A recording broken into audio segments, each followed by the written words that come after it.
cooperation between UK and India. It is happening today. UK is our second largest market. Indian software industry is export oriented. We started with very export driven industry. We started with exports. Domestic. And over the years now lately has been the estimate $1 and 2025 for a McKinsey report. We have in the export industry. US is about 17%, and we feel that India and UK need to engage more. So I'm absolutely delighted to have an excellent set of speakers. Lord Karan Bilimodia, we were having a session with Japan just yesterday. And I was quite amazed that Japanese government is encouraging their companies, the Japanese companies, to use Indian IT. They even have a grant for that, so that they become more productive and they become more efficient. So we have representation both from our High Commission. Unfortunately, the High Commissioner couldn't make it. Our first secretary from the High Commission, Mr. Rohit Vadhana, is there. And we have a representative of the British High Commission in New Delhi. And we have Ms. Renu Lata from our Department of Commerce, so that we have all the government policy makers also that's here. And I think the recommendations that we make should actually result in some policy changes if required. We also have Professor Jaideep Prabhu from the academia. I think it's very important that we have academia with us in a knowledge-driven so what we feel is that first of all, between the small and mid-sized there is a huge. I remember a delegation of 25 companies in IT companies, and actually their visit was coded by. I asked them, they wanted to. We had a meeting here in Delhi, and I asked them, what brings you here? Are you here for some outsourcing? And they said, no, actually, it's not really outsourcing. We have good business in the pipeline. We have good projects here in the UK, but we are not able to get the right talent. And, if we need a PhD or a MTech in information technology, we find it difficult. And we are looking for partners in India who would be able to get us fill that gap, the talent gap. So India, as you know, is the largest pool of English-speaking IT professionals, and that is our biggest strength. In other areas, we have a handicap, but in the software industry, I would say we do not have a handicap of inefficient ports or roads. So basically, there is no freight element there. And that is the reason why last year we did as a country, about $143 billion of export of software and IT services. And so, but we want this to be a win-win for both. We are not just talking of selling software services to the UK. We are talking of a two-way trade where UK companies who wish to sell in India, as I mentioned to you, we are looking at a $1 trillion market by 2025. And I have got one speaker we had requested from Smith. Smith is actually a British company listed on the London Stock Exchange, and they are leaders in security equipment, and they sell in India. And they accidentally mentioned to me that, we have a software development here in Bangalore. So that's what we look at as a win-win situation where British companies use Indian IT, become more competitive, sell in and several relationship which would really help both the countries to promote trade and also invest. I believe many Latin companies in the UK, I'm happy to share with you that small and mid companies, they also want to have a presence in the UK.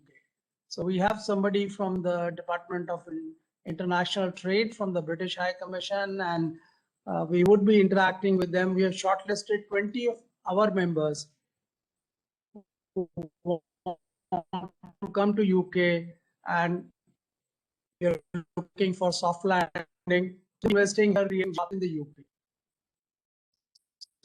At the same time, we would invite companies to come to this show. There are 150 Indian companies, IT investors in India, which is and what we would like is that these companies, the UK companies who are looking for partners, as I mentioned to you, there was a delegation, and now it is not possible to collect 150 companies to meet a delegation. But here's an opportunity to come to this show, find the partners. If you have some good solution which is working in the UK, the chances are that with some customization, we can use it here.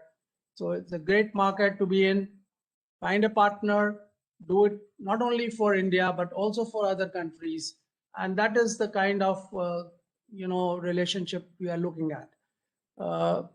This is one industry where, despite COVID, there has been a growth because there is greater work for home. There is greater digitalization happening everywhere in the world. So there is more IT spend happening, not only in India, but almost in every country. So it's a good opportunity for UK and Indian companies to join hands and work together. I would now request Lord Karan Bilimoria, who represents the Confederation of British Industry. I was extremely impressed with your book, which I read many years ago, and got a sense of your entrepreneurial spirit when you set up the beer plant. And I'm, as I mentioned to you, that Indian industry, software industry,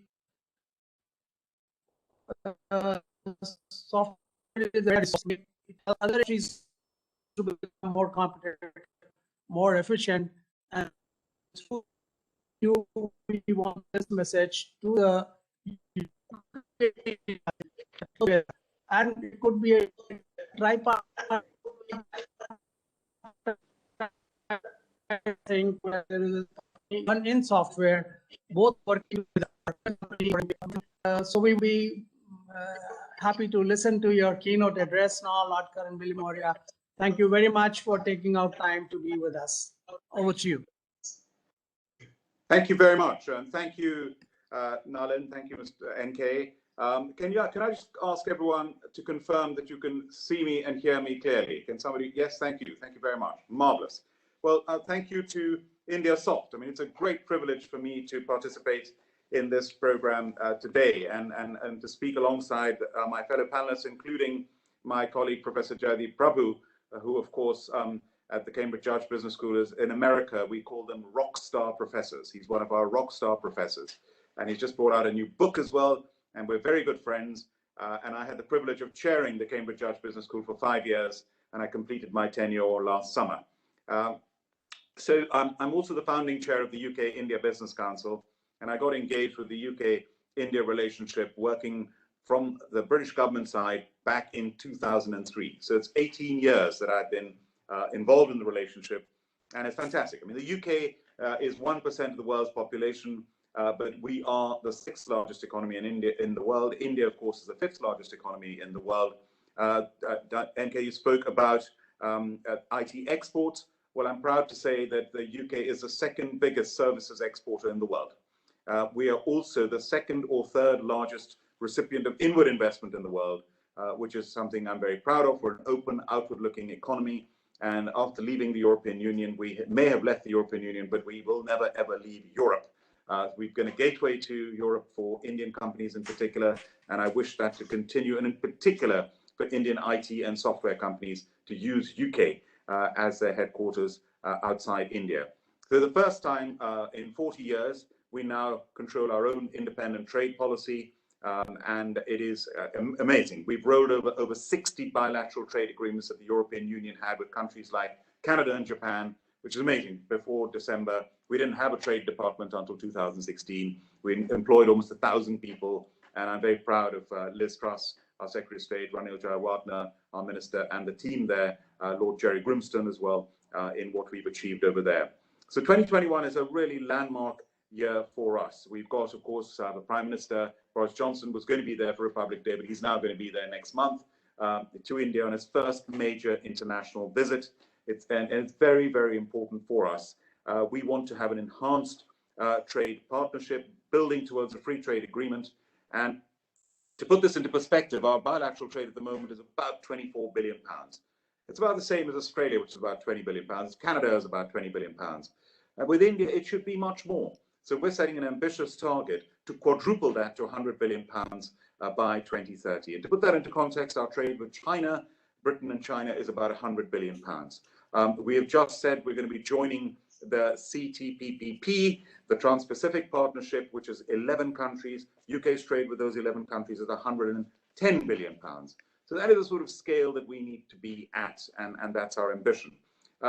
The relationship is, of course, fantastic. We have hundreds of Indian companies in the UK that turn over about £50 billion, employ over 100,000 people, and there are about 400 UK companies in India employing 450,000 people directly, and double that if you take it indirectly as well as 1 million people. And Grant Thornton, the firm of accountants, have produced an India Tracker report every year. It's 7 years now, tracking Indian companies in the UK. And this year, for the first time, and I was privileged to speak at the launch of the event, we had an analysis by Grant Thornton of British companies in India.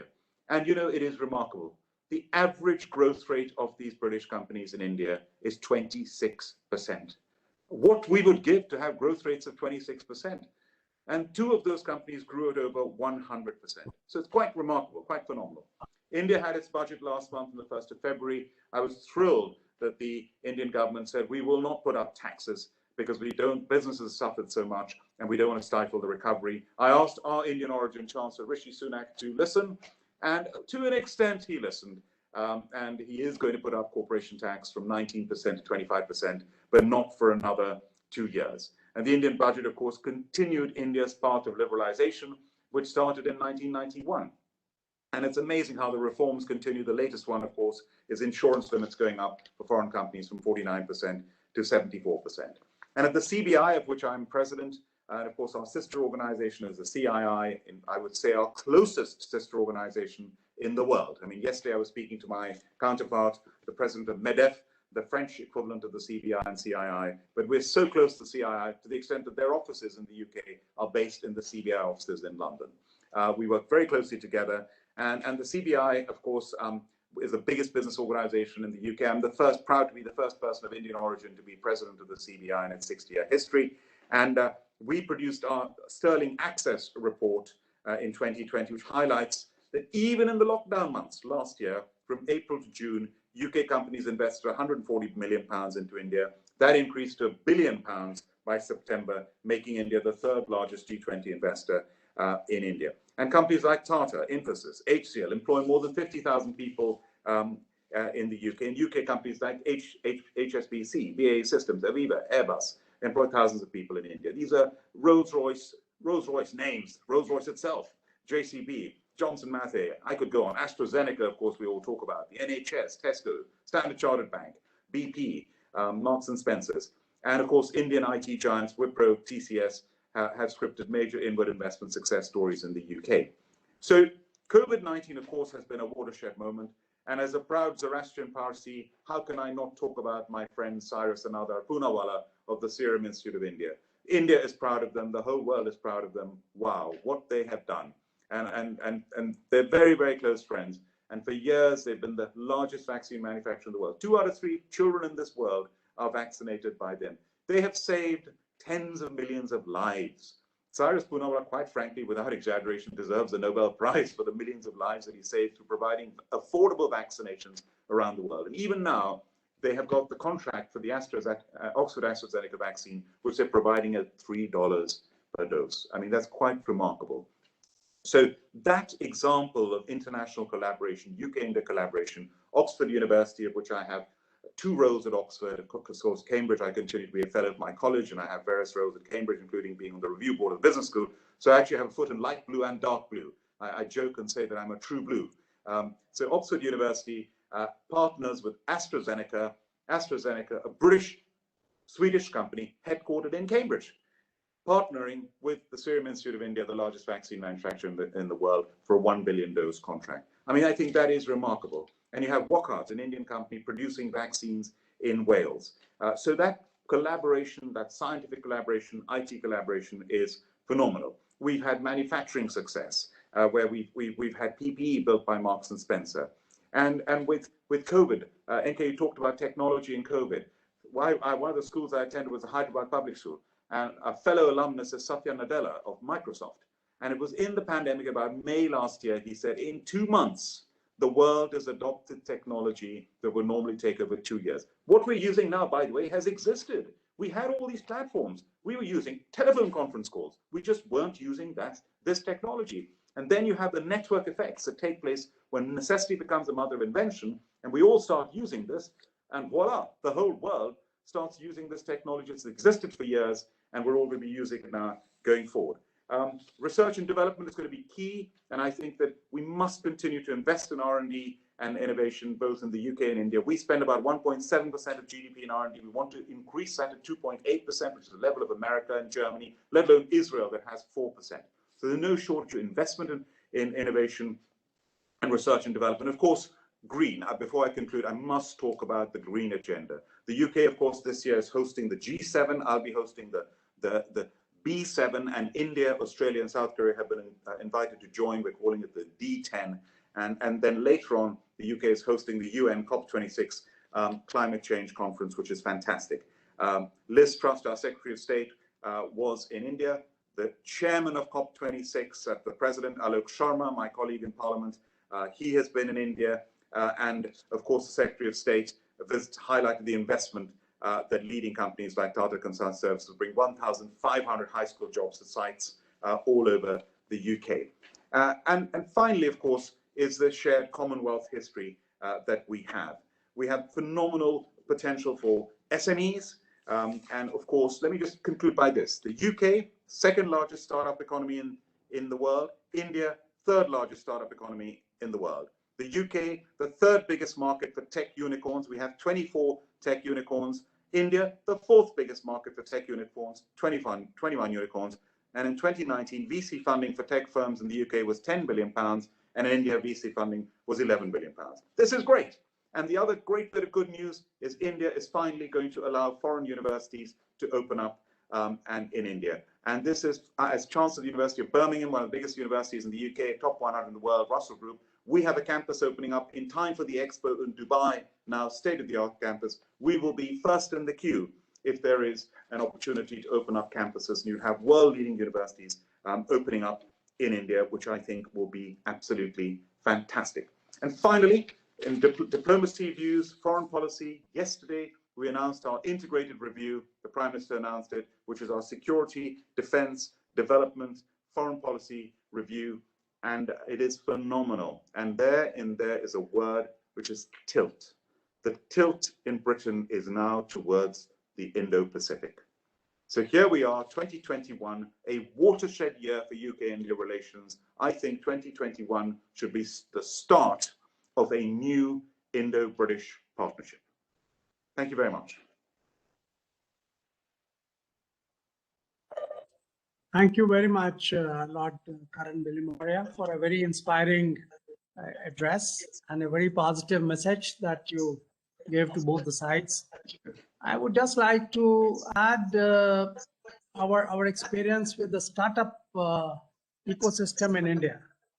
And we are now using an app called Arogya Setu in India with about 128 million downloads. And our secretary for Ministry for Electronics and IT was telling me that this was developed during the COVID lockdown. by a startup, 15 people working from their homes in 3 weeks' time. This was meant for giving security to people in terms of social distancing, avoiding containment zones, and now help people to decide where to get their vaccine from. And this whole thing was done from homes in a 3 weeks period by these young startups who were young professionals, 15 of them working from homes. So that is the kind of ecosystem which has developed in India, and that's a great opportunity for a startup to startup cooperation. I remember, in fact, we did a IndiaSoft roadshow in Cambridge many years ago, and I visited the park there at the Innovation Park, and there was a young startup there who had got a solar pump. And I remember mentioning that your market is more in Asia. You have this great. He had a patent on that, and so this is a great way to collaborate again between startup and startup. We have the privilege to have Mr. Professor Jaideep Prabhu with us. He's a professor. He's actually the professor for Indian business, and nobody could be more competent to tell us what could drive this relationship faster. And Professor Prabhu, welcome to this session, and over to you. Thank you so much, Nalin. It's really a delight to be with all of you today. Thank you for your introductory remarks and your follow-up remarks to Karan's wonderful address to all of us. Just the passion and the commitment of Karan and his team, speaks volumes for this India-UK relationship. I want to pick up on a point that both Karan and you made about the role of SMEs and startups in both countries and how they can be this driver, will take us to that 100 billion objective. I'll start with my own area of interest, which has been innovation. I've studied innovation throughout my career, and I've been particularly interested in frugal innovation, inspired by India, where I grew up. I've what we call Jugaad in India. And I wrote a book with co-authors in 2012 about this phenomenon of Jugaad innovation, how Indian firms at all levels are brilliant, have this innate ability to do things faster, better, cheaper.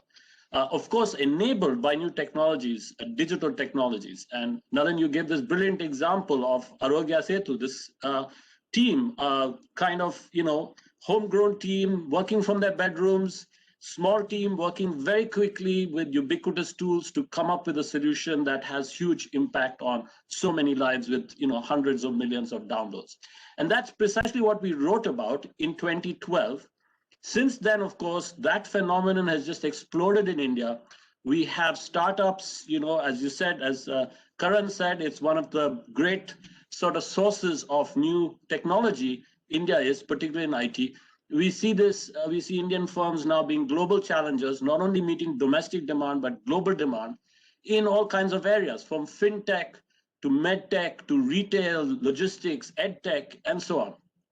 So India is not only a very large market for British technology and British startups, but it's also a source of talent and ideas for British companies. And of course, the Indian market is going to grow. It'll be quite likely the fastest growing large economy post-COVID. So that's the India piece. Following that Jugaad book, my co-authors and I wrote a follow-up book about frugal innovation in the West. In 2015, we wrote that book about how we see Western startups now doing things faster, better, cheaper, again, using these ubiquitous, typically digital tools. And of course, the UK is at the forefront of it. As Karan was saying, the UK is a very lively place for startups of all kinds. You have the whole ecosystem here, from the universities like Cambridge and Oxford and all the London universities. You have the finance, the venture capital. You have the serial entrepreneurs who can act as mentors. And of course, you have the market, not only here, but into Europe as well. So the conditions really are ripe for these two countries to do far more. Karan spoke very eloquently about the big names that we all know about, but there is the mass of these two economies. People still in university, perhaps working from their dorm rooms. I went to IIT Delhi when I was there. the ambition was to do management or join the civil services. Now, in their dorm rooms, they are forming startups, and they don't want to graduate because they want to have more time with their startups and use IIT Delhi as their base. So that kind of mass flourishing is what we really need to see and will see over the next decade. And it'll be in partnership with economies like the UK. So I just want to make an impassioned plea for that, to encourage whatever we can do. And of course, we in universities will do whatever we can through our students. Our students lead the way here to encourage that kind of startup activity and these partnerships. There are many mid-sized companies in the UK that hunger to innovate, but don't have the time or the budget to do that. And there's an opportunity for them to work with Indian startups working out of India to develop solutions for their customers here faster, better, and cheaper. Finally, I want to make a plug for the role of the government at different levels. Governments can play a huge role. Karan has pointed out some of the ways in which a policy, budgets, tax, all these kinds of policies can make a difference. But I think government can also play a role by championing this kind of frugal innovation, setting challenges, and then being a procurer of services, not only from large companies, but also from startups. Governments, both at the central level, state level, and even at the city level. We see that already happening in the UK, where city governments are setting up challenges for their local startups to come up with solutions to government problems to improve, let's say, energy consumption. Karan was talking about green energy consumption in council houses or in offices and so on. And then they give them contracts when they win these challenges. And that's something that I outline in my most recent book that Karan was talking about, how should a government be, the role that governments can play in stimulating this. And of course, linked to that, the role that universities can play in stimulating that. So I'll stop there. I just want to say how delighted I am to be here, how wonderful it is we are talking about what India and the UK can do together, what we have already achieved, but how much more we can achieve if we work together, particularly in the area of IT and digital, and particularly where small and medium-sized enterprises and startups are concerned. Thank you. Thank you. Thank you so much, Jaideep, for excellent inputs that you have given to us. I just want to share with you, many years ago, Indra Nooyi, who is the CEO of Pepsi, was visiting India in her capacity as chair of the US-India Business Council. He told us in confidence that this thing that you guys do, he said the bottling line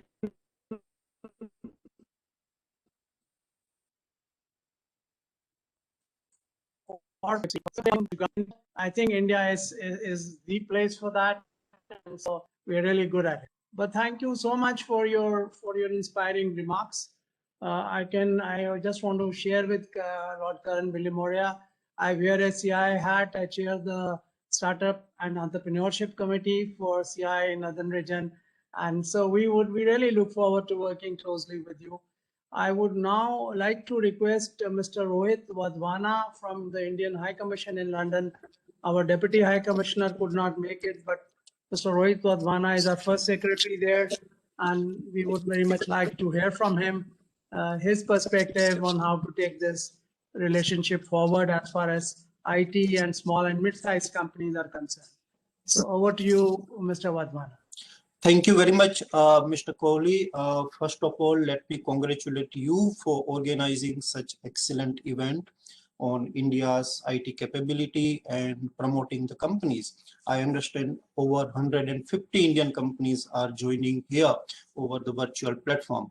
I also thank speakers, Lord Bilimoria, Professor Jaideep Prabhu, and fellow speaker Meghna Mishra, and Renu Lata Madam. So, thank you very much for having me here. Lord Bilimoria and Professor Prabhu has spoken from academic and industry perspective. Let me give an overview of where we stand today in terms of our bilateral cooperation. So you all are aware that Honorable Prime Minister, Right Honorable Boris Johnson was to visit India on 26 January, but the visit now stands postponed till end of April.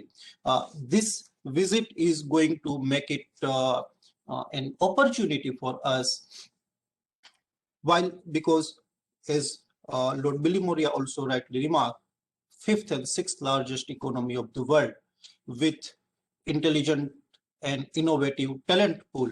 I think it is a possibility of joining us together to make innovation and to grow together. Indian IT companies, Grant Thornton CII report has mentioned that NASSCOM data says that over 30,000 jobs are created by them in UK. Similarly, the recent report of Britain Meets India by Grant Thornton again, that also reveals good cooperation in industry and job creation. This is only encouraging for us. And to support this, the government is proactive. Immediately after Brexit, the proactiveness of UK government in signing trade agreement with India is evident. We have been engaging at minister level. Secretary of State, Right Honorable Elizabeth Truss, and her counterpart, CIM Sri Piyush Goyal, have been speaking on regular basis. We have had meeting of Minister of State, Sri Hardeep Singh Puri, and his counterpart, Ranil Jayawardene, on regular basis. They have been speaking on monthly basis. जो है वो कौन जाए कहाँ जाएगा? Why are you giving money like Talisa? तो तुम वही दोगे ना? कोरिया वाले को छोड़ दो, कोरिया वाला हम नहीं कर रहे हैं. Yeah, I'll continue. So the point is this enhanced partnership that both countries have proposed to sign and enter into. I think that is covering every aspect. I hope Renu Lata Madam would also throw some light on that perhaps. But our cooperation in various fields, including IT sector, is natural for us because our trade in merchandise and trade in service have almost equaled now. If you see the 2019 figure of 24 billion pounds annual trade, the trade in merchandise and goods, which used to be the normally largest portion, has now almost been equal to services. And the service is growing very fast because that is the complementarity of India and UK. The knowledge hub that India has created and the encouragement that Prime Minister Modi's programs like Skill India, Startup India is providing to youth. I had recently conducted an event on fintech cooperation between India and UK. We had the speaker CEO from NPCI, and his perspective was very much relevant on this, on fintech sector. I think banking, financial technology, the new companies, startups, they are coming, emerging, and using both the country's talent pool and platforms are encouraging. And as CIM in the last JETCO, he said that innovate in UK, make in India, and look at the world market. I think that is something we should look at. And our youth, our startups, our students, especially, let me again mention here the new education policy. That will be a game changer for our cooperation. And the 2021, the possibility of having 2 prime minister level visits, and maybe even 3rd. So this year is going to be something that India and UK will note in the history, in history of trade and economics. Our trade is poised to quadruple by maybe 2030. We are aiming at 100 billion pounds of trade in maybe 10 years. The roadmap of India and UK that we will be perhaps announcing during the visit of Right Honorable Boris Johnson, that will be putting targets for all of us, that will be guiding us for our future projects. And I think this kind of events that you are conducting, Mr. Kohli, this is appropriate platform, and this is an example how we are connecting, sitting miles away and utilizing the technology and exchanging views and providing platform for the companies to come together. High Commission has launched a program, Access India program, under which we support the medium and small enterprises from UK to establish in India. that is slightly different. It is more on manufacturing side because it comes under the Make in India scheme. But similar thing we can look at under services as well, because services is the natural complementarity for us. So we at High Commission are always eager here, willing here to help the companies. I'll give you very briefly, just mention one or two examples. During the COVID year, last year, Indian IT companies have provided services to NHS, to education, and even the digitization of taxation system. The companies like Infosys, Wipro, TCS, they have come to an age. They are the global players. So let's utilize this. London can be a good springboard for them, and they are utilizing that. I'm talking of startups. I mean, they can use that. And both countries and both economies can gain from that. I think this should be our target, and hopefully we will work on that together. Once again, I extend greetings of High Commissioner to all of you, and thank you very much for organizing this, Mr. Kohli. Over to you.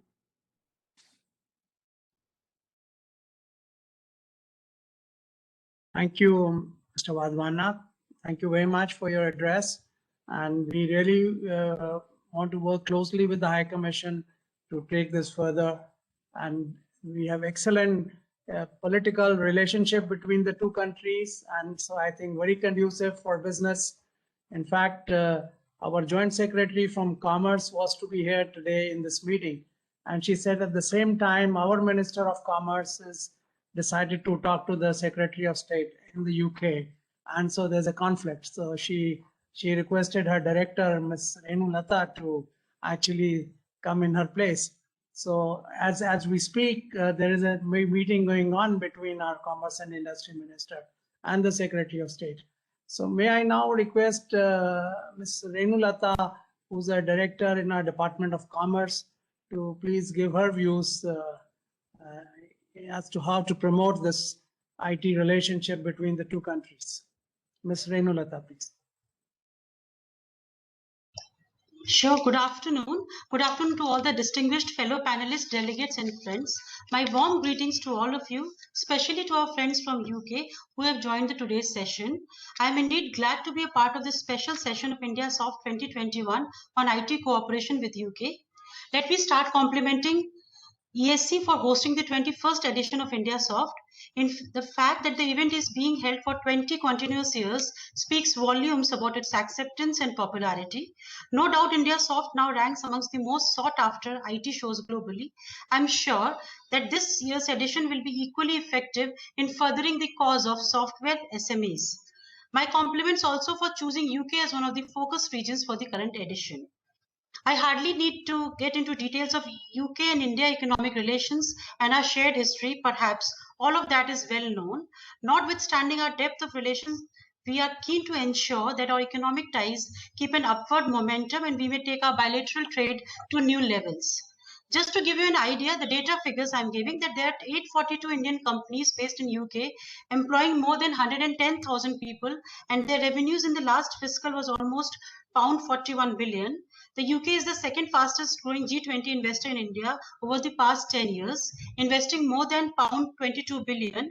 India is currently the second biggest investor in the UK with 120 new projects and more than 5,000 new jobs in 2019-20. The new enhanced trade partnership will give further boost to our bilateral trade and economic relations, and if I may say so, would lead to a full-fledged free trade agreement. It is true that UK is one of the most important markets for our software exports, currently accounting for more than 15% of total software exports from the country. I wish to emphasize that India is not just a destination for outsourcing work. Rather, we are now a powerhouse of innovations and new technologies. As it was already discussed by everyone, we are not just the outsourcing agent. Rather, we are dealing with artificial intelligence, Internet of Things, big data, data analytics, 5G technologies, and so on. Indian IT companies are in a much better position to serve needs of international clients, and I would call upon our friends from UK to make best use of talent pool available in India. There are many ready-made applications developed by Indian startups that can be well customized to suit the need of British customers. Let me mention here that Government of India is keen to ensure that Indian innovations may be used widely and may serve needs of diverse audience. Special efforts are being made to nurture innovators and entrepreneurs so that they may come up with innovative solutions. Before I end, I would like to tell our friends from UK that joining hands with Indian enterprises will be a winning proposition for you. India today offers a highly conducive environment for business, and we have continuously been improving on ease of doing business index as well as global innovation index. Our innovative engineers and programmers are geared to offer software services and solutions that are second to none. With these words, I extend my best wishes to all the delegates and exhibitors. I sincerely hope you have a fruitful engagement with prospective partners and take India UK to a new level. Thank you. Thank you, Ms. Lata. Thank you for being with us today and sharing your views. We are fortunate in having a representative of the British High Commission with us, the British High Commission in New Delhi. And so we would be sharing, getting to know their views on how they look at this relationship. So let me welcome Mr. Sanu De Lima. Mr. Sanu De Lima is the Deputy Director for Trade South Asia, Government of UK, based in New Delhi. He's studied at the Oxford University, at the London School of Economics, and the Kennedy School of Government at Harvard University. So he has a good feel for both US, UK, and India. And let me welcome him and request him to please share his views with us. Thank you very much. Thank you very much, Mr. Chairman. May I give my warm greetings to all delegates and participants of India Soft 2021, and my thanks to you, Mr. Kohli, and also to Gurmeet Singh for all your help in inviting me to participate in this event. My name is Sanu De Lima. I'm the recently appointed Deputy Director for Trade for South Asia as part of the Department for International Trade, to be based at the British Deputy High Commission in Mumbai. I'm in the UK at the moment and looking forward to operating on ground in post in India as soon as possible. And I'm delighted to be representing the UK government at this event today. Deepening and expanding on the bilateral trade relationship between the UK and India will be one of my key priorities. And I'm delighted to be speaking at this event in that context. I did like the metaphor that the previous speaker used about us joining hands. And I think I would like to pursue that idea in these remarks. I think the statistics on the strength of the UK-India trade relationship are well known, so I won't repeat many of them here. But just to note that that relationship has been deepening and accelerating in recent years. The UK is the third largest destination for investment from India, accounting for about 9.7% of India's total overseas investments for the period April 2018 to December of last year. And on the other hand, as the UK assumes a more independent trade policy, we are committed to developing an ambitious trade partnership with India that will deliver both prosperity and social benefit to both our economies and people. As I think has already been mentioned by our colleague from the Indian High Commission, the recent visit by our Secretary of State, Liz Truss, to India stands as a testament to the commitment we have towards strengthening trade and investment ties between our two nations. I think that relationship will only deepen further with the Prime Minister's foreseen visit next month. And indeed, I would urge all participants to read the Prime Minister's statement to the House of Commons yesterday, picking up on the integrated review of UK foreign policy, which I think gives a further impetus and momentum to the UK-India relationship. There are some 570 UK companies operating in India currently, with a combined turnover of around 3,000 billion Indian rupees and a considerable tax contribution to the Indian economy. And indeed, UK companies provide a really strong employment contribution to the economy of India. And I'm delighted about that, and I'm hopeful that the UK and India, having agreed to deliver on an enhanced trade partnership, will look to improve those numbers still further. It will be one of my priorities in post to also look at how we might address and indeed remove barriers to trade and investment, and to progress along a roadmap which could lead to a future free trade agreement. Let me turn now briefly to the technology landscape as I see it, which is of primary interest to most of us in this forum. I believe there's never been a more exciting or promising moment for technology in trade than today. We're witnessing a huge digital transformation in India that begun over 5 years ago.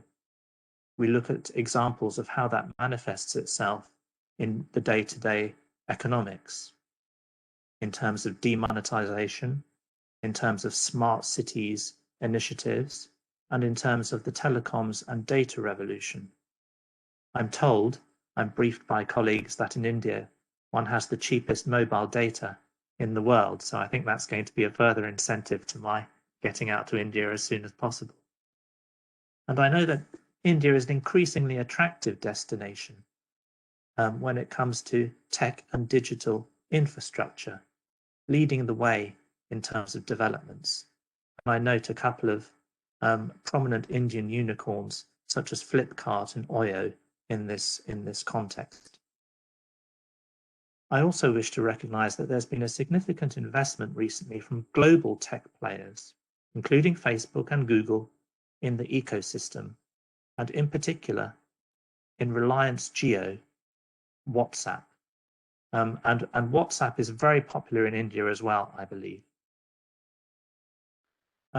Another strength of the technology landscape in India is the lead that many of its internet service providers are taking and vying to be key players in the 5G telecom space, and as a supplier indeed of 5G technology applications.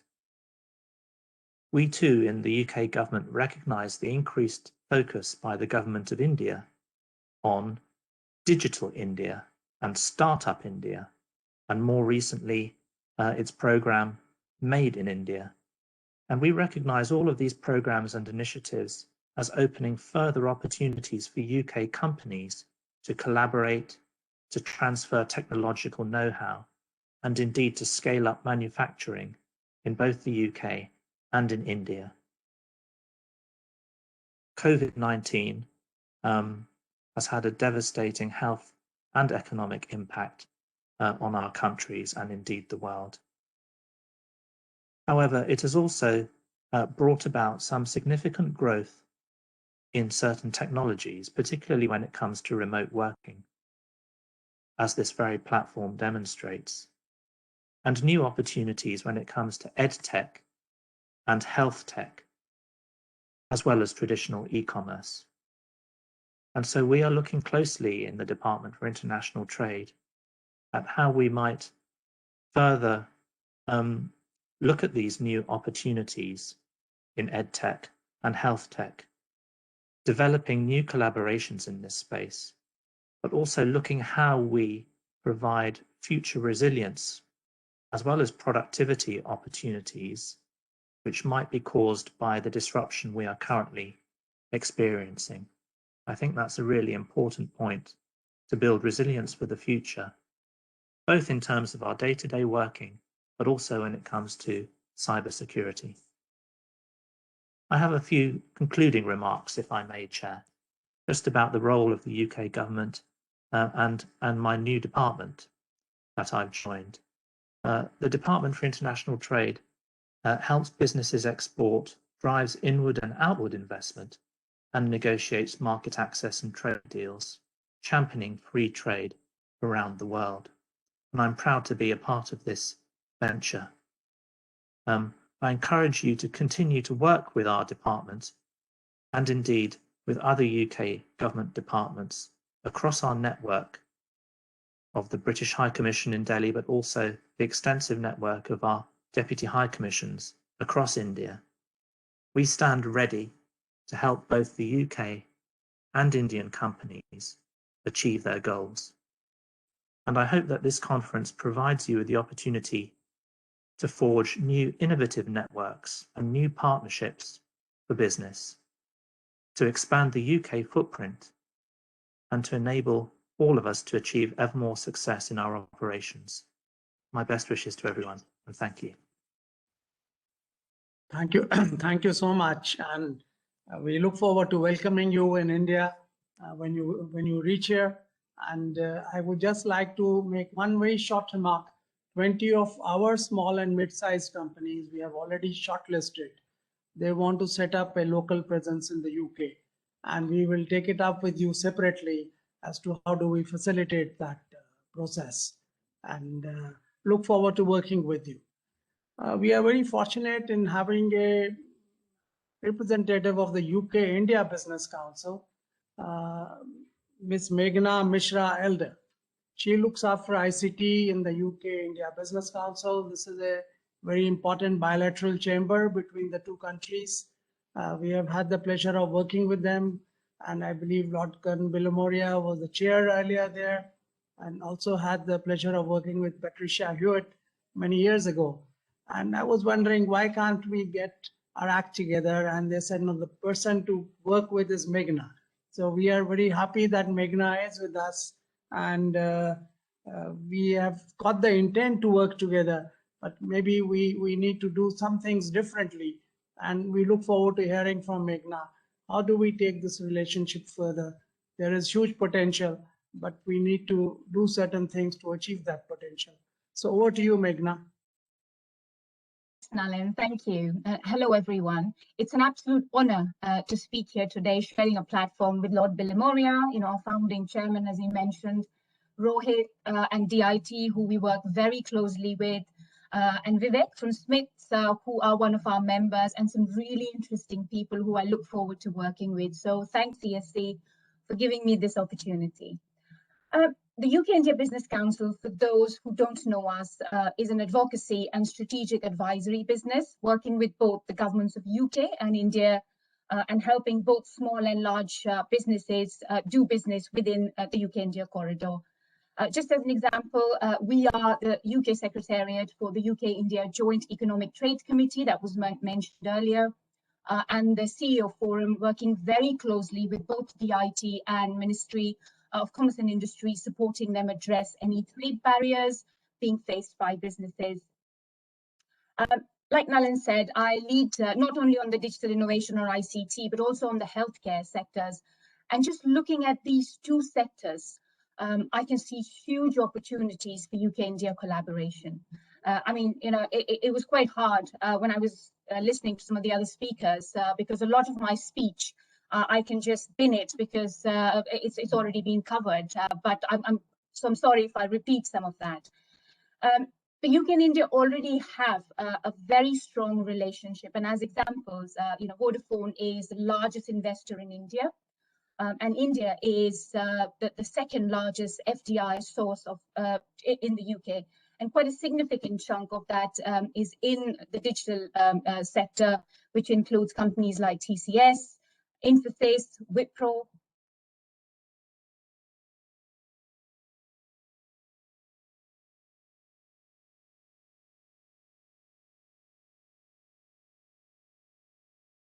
Meghna, we lost you in between.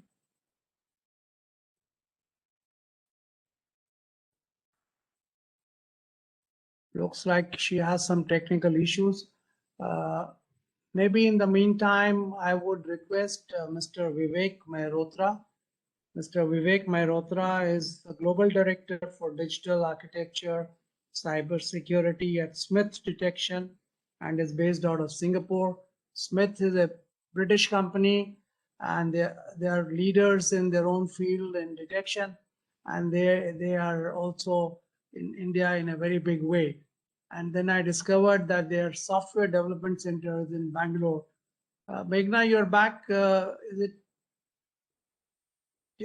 You are still not audible. You're muted. Meghna, you're muted. Can you unmute yourself? You are still muted.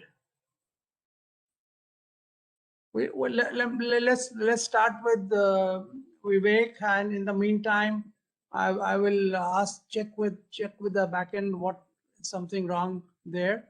So may I, as I was mentioning, that Smith is a company which is very active in the Indian market, and they are doing very well, and they do their software development in Bangalore. So I thought it was a very good example where they are using software strengths of India, and they are also selling in the Indian market as a British company. So that is exactly what we wanted to request Lord Karan Bilimoria, that many more UK companies could be doing that. So let me request Vivek to please share his views as to how he sees this great win-win, which his company really is a good example of. So over to you, Vivek. Thank you, Mr. Nalin, and hello, everyone. Thank you, and it's my pleasure also to be here with all the eminent guests, Lord Karan Bilimoria, Professor Jaideep, and everybody else. So it's an honor for me to share the same platform. Let me just a little bit share about our experience and what we went doing here for over about 2 years. So Smith Detection as a group is a UK-based group. We are listed in London Stock Exchange, and we primarily focus on 4 different core competencies or areas: security and defense, general industry, oil and gas, and space and commercial aerospace. We are a very industrial organization, and we've been manufacturing industrial products over a period of time. Our history dates back 160 years as it goes. From a group perspective, we are about close to 22,000 employees and operate in more than 50 countries, and work with around 200 plus customers in the world, 200 plus countries customer in the world. So we have 4 different divisions from a Smith Group perspective: John Crane, which focuses on oil and gas; Smith Detection, which focuses on security and defense, and that is where I belong to. The Smith Detection focuses more on homeland and border security, working with the government organizations across different countries in the world. Interconnect focuses on high-end interconnect and the connectors, the ones that go on the mobile phones to all the way, in Mars rovers and others. We claim that we have some of our contributions there as well. FlexTech is another division of us, which focus more on to an area of flexibles for commercial and spacecraft. If I just double click on the Smith Detection, where I'm actually, which is what I'm representing, Smith Detection primarily operates in 4 market segments in the world. Aviation, where we focus on passenger and baggage security. So most of you, when you go to airport, you would have seen a baggage screening, both as a cabin baggage screening and at the back end hold baggage screening. The X-ray and the CT machines are manufactured by us, and we claim to have the largest market share in the world. Ports and border, which is where we focus more on what's coming inside the country and what's going outside the country. So developing high energy X-ray systems and scanning the cars, the trains, the containers and the trucks and everything else. Urban security, where our efforts primarily in mass transit, metro or stadiums or others, and defense, where we manufacture machines and hardwares in an area of what we call it as CBRNE, chemical, biological, radioactive, nuclear, and explosive threat detection. So we have these machines or hardware which we have been manufacturing over several decades. What we wanted to do now, 2 years before, is that how do we tap in the digital, or how do we leverage the power of digital to see what we are doing in different ways, in much more connected connected manner. We have 6 different sites or R&D sites where we manufacture these machines, which I talked about, X-ray or CT or other defense scanners, in Germany, in France, in UK, and East Coast and West Coast in US, where we cater to mostly US market. Now, when we started thinking a little bit about doing these development, particularly from a software perspective and analytics perspective in a connected way, we thought of setting up a digital division, a global digital division across the organization, and that's where I come in and based out of Singapore, lead the global division, global digital for detection. And the first thing which came to our mind is that we need to tap in the right set of talents from a digital perspective. So when we focus on digital, we focus more on software development, AI, artificial intelligence, machine learning, cybersecurity, data science, and many other things. So our primary aim is to connect all of our machines together, harness the power of data, and then solve customers' pain area.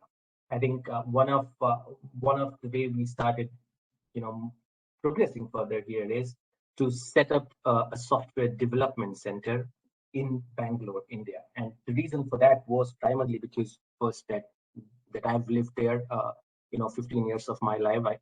I understand the capability and the talent which is available at that part of the world, and the trust which I have. So that was one of the main factors. We started back in March 2019, and we started from the scratch. Now we have a team of about over 100 digital experts, I would say, in an area of AI, machine learning, cybersecurity.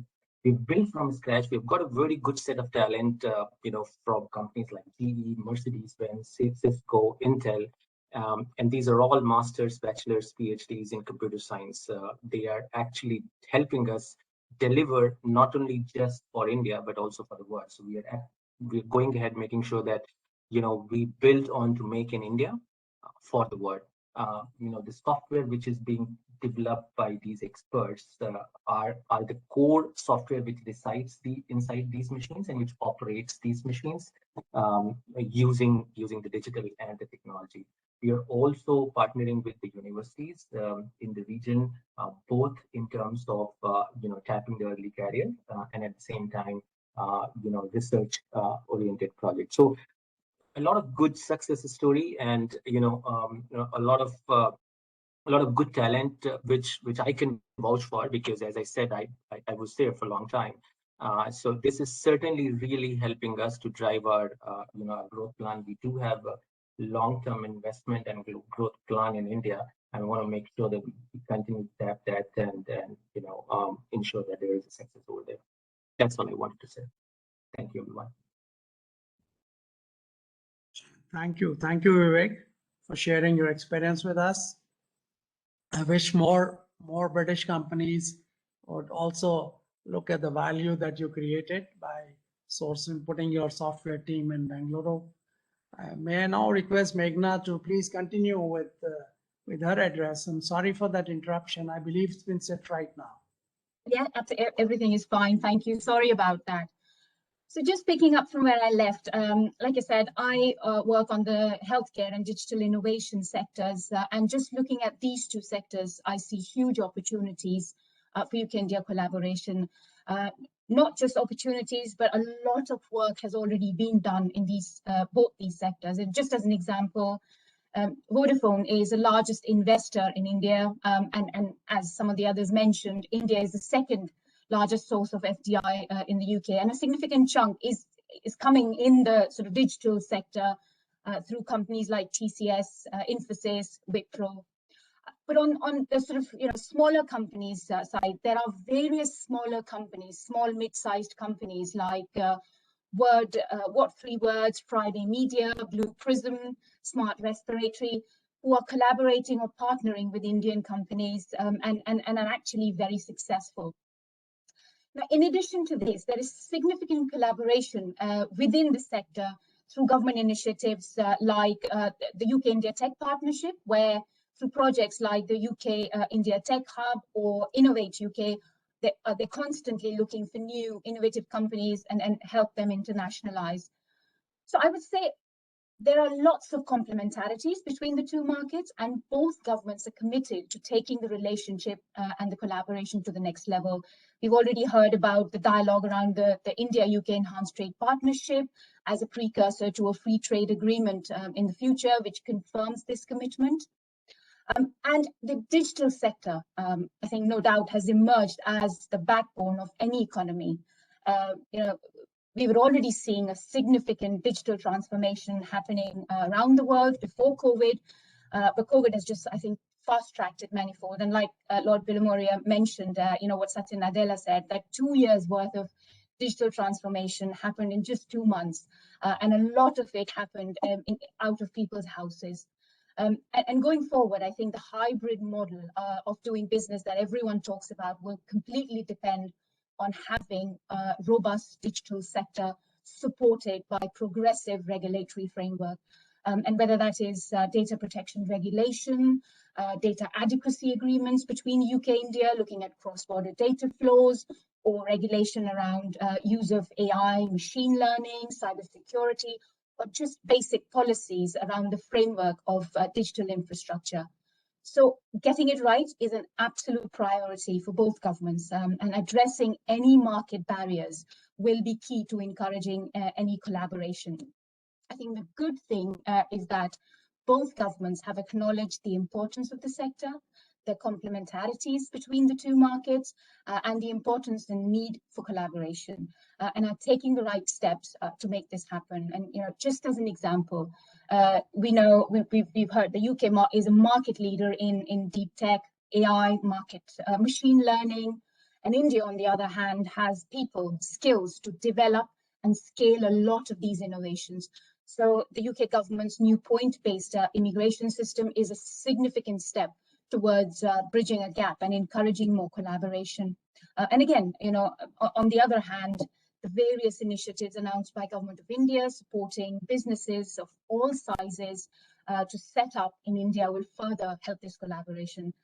As already mentioned, again, as we say, design or innovate in the UK, make in India, and then market to the world. Talking about opportunities, some specific opportunities, I think, to list out some of these opportunities, we need days, not just the 5 minutes allocated to me here today, but on a macro level. And by no means, this is an exhaustive list. I see huge opportunities in 4 main areas, some of which have been touched upon already, but digital health, mobile health, health tech, med tech, remote diagnostics. There is so much innovation happening within the health tech sector in both countries. And bringing the two together could be the solution to India's needs as well as the requirements of the NHS in the UK. The second area being fintech, infrastructure, finance, financial inclusion, insurance, and the bond market, I think are key areas of UK-India collaboration. EdTech, I think as a result of COVID, again, EdTech has grown exponentially in India and is now becoming increasingly important in the global education provision as well. India happens to be the second largest market of e-learning and has the second highest number of EdTech companies in the world. I think somewhere around 350 odd companies, and UK ranks 4th globally with around 250 EdTech companies operating here. And the government of UK, through programs like Internationalizing Higher Education, UK-India Education and Research Initiative, has already been actively facilitating collaborations between the two countries. And now looking at India's latest national education policy, which gives added emphasis on to online and digital education, it will further create substantial opportunities for both countries. And finally, I think, climate change, although some may say that technology has caused many environmental and social problems, but I think it also addresses many issues. So envirotech, green tech, clean tech, making our cities smarter through use of technology are definitely areas where the two countries can collaborate. And the recent visit of Alok Sharma, the president of COP26 to India, to discuss strengthening the UK-India climate partnership ahead of the COP26 summit later this year. It definitely shows the commitment of both countries to tackle climate change challenge together. So to wrap it up, I will say there is huge potential for UK-India collaboration in the digital sector. And I, of course, as part of the UK IBC's efforts, am absolutely dedicated to doing my bit, Nalin, not just at work, but also at a personal level, being married to a Scotsman flying the UK-India partnership flag at home. So I will, I'm very happy and look forward to working with you. I hope to connect with some of the attendees today and look forward to supporting you. Thank you. Likewise. Thank you so much. I think through UK IBC and through CBI, we hope that many UK companies would visit the show. We will share with you the link and the way to go about it at this exhibition. It is on till the 31st of March. So we have now the last speaker, who's an Indian small and mid-sized software company, IT services company based out of Gurgaon. Veer Sagar is a good friend and a colleague. He's also the vice chair of the council. He actually has worked in large organizations. He was the chief executive for Indian subsidiary of ICL, Indian Computer India Manufacture, many years ago. And he has been the chief executive of DCM Data Products and now runs his own company, which is into health IT. So over to you. We represents the type of companies, the small and mid-sized companies who are looking for partners in the UK. Please, Veer, go ahead. You are muted. You're muted. Please unmute. Yeah. Thank you, Nalin, for giving me this opportunity. I was feeling a bit lost in this August panel till Meghna came on the scene, because she and I have something very in common. We're in ICT and healthcare. Now, my background is that I started my career first 25 years in British company. Unfortunately, both have closed down. No contribution of mine, but even otherwise, one was Dunlop, where we learned how to work together, and the other one was ICL UK. So when ICL came in, at the initial stages, there was no talk about working together till I made a goof and almost lost my job. I had a very big customer in India called Rights, who got a project in Iraq, and they bought our ICL systems from me because of IKIM, and we took them to Iraq. ICL said, "How dare you? This is not your territory. How dare you bring the systems here? Who is going to support it? We do not have a setup in Iraq." So we said, "I will support it from India." So we started supporting that system in Iraq, and ICL then realized this is a great idea. So they started selling in other parts of the world and contracted IKIM to go and support them. And then later on, when there was this, in those days, there was just IBM and ICL. Each had its own systems. So when an IBM customer bought an ICL machine, there was a lot of conversion required. And that time they realized these IKIM guys are good. So IKIM engineers were sent to the ICL sites to do the conversion. So that was the first area where we actually learned that it is possible to go. Leaving ICL, I started my own. Right? And this was first, it's called Medical Transcription Company, which is doing medical transcription and medical data records. And we started also in UK and USA. UK, we ran into a lot of problems, right? Essentially because of the unit labor issues, etc. And B, the nurses were doing this job. So that meant a nurse would have lost a job, and there was a lot of resistance. So it never took off. Thanks to COVID and Brexit, this has now got a new lease of life. As we speak, one of my customers who's been with me for the last 7 years, struggling along with me to make things like this happen, is now in Delhi, undergoing his mandatory lockup in his house. He can't come out. So when he comes out, we're going to work together of how we can take this forward, how we can provide a two-way service. One is we provide medical records review for the doctors. Right? And secondly, help the doctors create a network of healthcare. Now, the problem with the healthcare network was current information could go on the network, and I think a lot of Indian companies are doing that. But putting up back information, old information, was not possible. And a customer or a patient going to another doctor, another setup, without the back information was not a very good idea. So now we are going to work with him to put all the back information. Secondly, I think NHS is also creaking, and the nurses who used to do this are having problems of cost or whatever. So this looks like a good solution for them. The next one, and I thank Britain for doing, is actually telemedicine. Now, telemedicine I know has been there for a long time, but this is something now we're talking about a different collaboration altogether. It's a two-way. The doctors could be in the UK, experts, and the Indian patients are in India, and they can get expert opinion.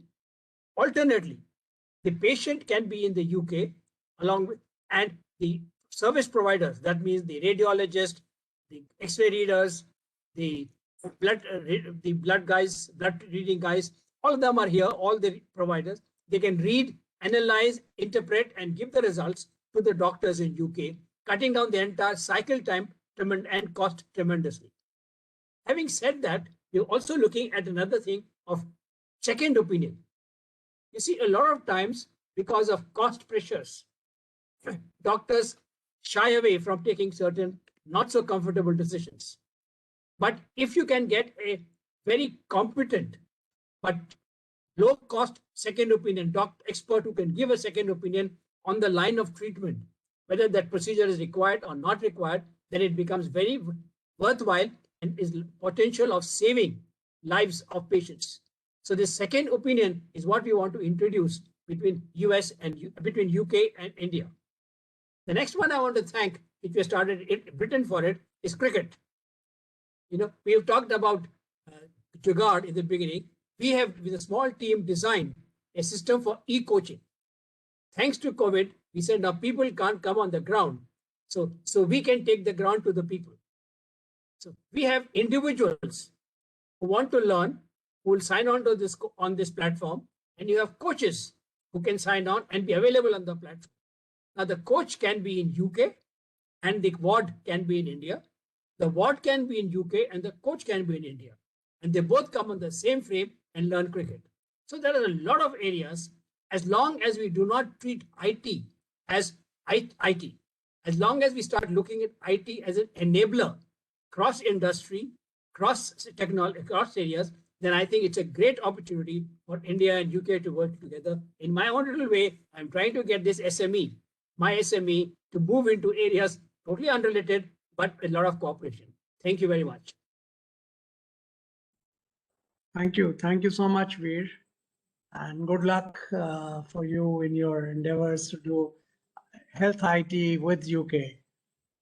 Meghna, we really look forward to working in all the areas that you outlined. They are also very, very high growth areas in the Indian IT market. And if there are UK companies who have solutions, they can be tweaked or customized and used here. So as I said, it is a two-way relationship for promoting IT business, both in India and in the UK. In fact, I want to connect with Meghna as soon as I can to try and see how we can take this forward. Sure, sure. I've put my contact details in the chat box. Thank you. So I think that we come now to the end of the session. I would like to thank Lord Karan Bilimoria, Professor Jaideep Prabhu, and Meghna, and our friends from the Mr. Delema from the British Department of International Trade, from our friends from the Indian High Commission in London. And I would request our Executive Director, Mr. Gurmeet Singh, to actually propose a formal vote of thanks and also share with you as to how do you visit the exhibition IndiaSoft, which is happening right now and will continue till 31st of March. So over to you, Gurmeet. Thank you, Mr. Chairman. Learned members of the panel, delegates and friends. I have the pleasure of proposing a hearty vote of thanks to all the distinguished speakers of today's session. Let me start by thanking to Lord Karan Bilimoria, President, Confederation of British Industry. Sir, listening to you was indeed a delight, and I'm sure our young entrepreneur friends would have learned a few crucial lessons about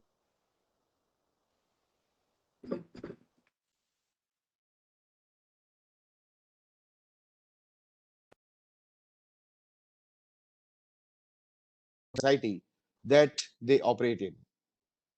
Thanks are due to Professor Jaideep Prabhu, professor at Judge Business School.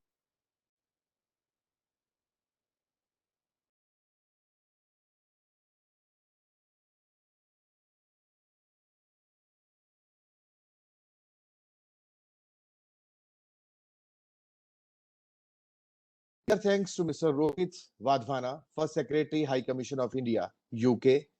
Your words reflect. I'm sorry. Yeah.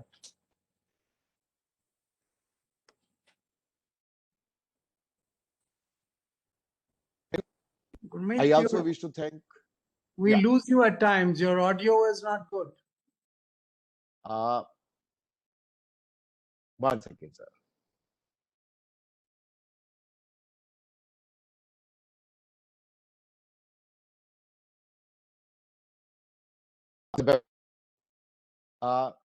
Is it audible, sir? Yeah, it goes in between. I see. Maybe some connectivity Right issue. now, yes. Yeah, Right now, okay. yes. Yes. Okay. Please go ahead. Maybe So if you turn off your video, then the voice sometimes works better. Sure. I also wish to thank Ms. Renu Lata, Director, Department of Commerce, Ministry of Commerce and Industry, Government of India. Ms. Lata, thank you very much for kindly making it to our session today and sharing your thoughts with the audience today. Thanks to Mrs. Sanu Dilama, Deputy Director in the Department for Business, Energy and Industrial Strategy, Government of UK. Sir, your words were quite reassuring, and we hope that our entrepreneur friends will receive requisite support from your department when they embark upon establishing business ties with their counterparts in UK. My sincere thanks to Ms. Meghna Misra Elder, Head ICT, UK India Business Council. Ms. Elder brought to the foray some very important aspects of two-way cooperation in the different verticals of IT between our two countries, and where all we may join hands to exchange in the field of information technology. I would also like to thank Mr. Vivek Mehrotra, Global Director, Smiths Detection. Mr. Mehrotra represents an organization that is providing interesting solutions using Indian software coupled with technologies available elsewhere. Perhaps we need more such examples to bring Indian IT industry to the foray. My sincere thanks to Mr. Veer Sagar, Vice Chairman ESE and CEO Selectronics India. Sir, your words were of tremendous value, and as always, we have learned a lot from you. Thank you very much. I would be failing in my duty if I don't formally thank our leader, our mentor, Mr. Nalin Kohli, Chairman IndiaSoft and past Chairman of the Council. His untiring efforts have brought IndiaSoft to its present stage. We just started with mere 30 companies as an exhibitor and 50 foreign delegates, and today, with privilege and proud, we acknowledge the presence of over 200 companies exhibiting at IndiaSoft, with more than 2,000 global delegates networking with these companies from over 73 companies. Thank you so much for your valuable guidance that has enabled us to take the event where it is today. Most importantly, thanks are due to our distinguished delegates and exhibitors and all the guests who have joined today's session. My special thanks to delegates from UK and other countries who are with us today. Before I conclude, we would like to extend a very warm invitation to all the August gathering today to visit and network with 21st edition of IndiaSoft 2021 International IT Exhibition and Conference, which is live now over virtual platform until 31st March 2021. If you just click on the indiasoft.org, which is the event you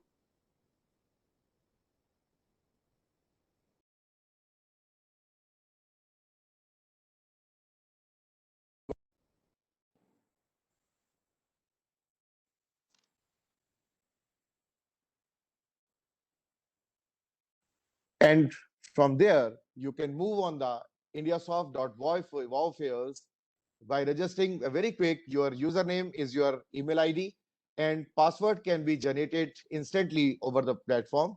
And then that's all. You can just enter the lobby of the exhibition, and there you will find very innovative, very state-of-the-art companies offering innovative and competitive solutions in different verticals of IT, you name it, robotics, cybersecurity, fintech, edutech, and all that new and innovative technologies.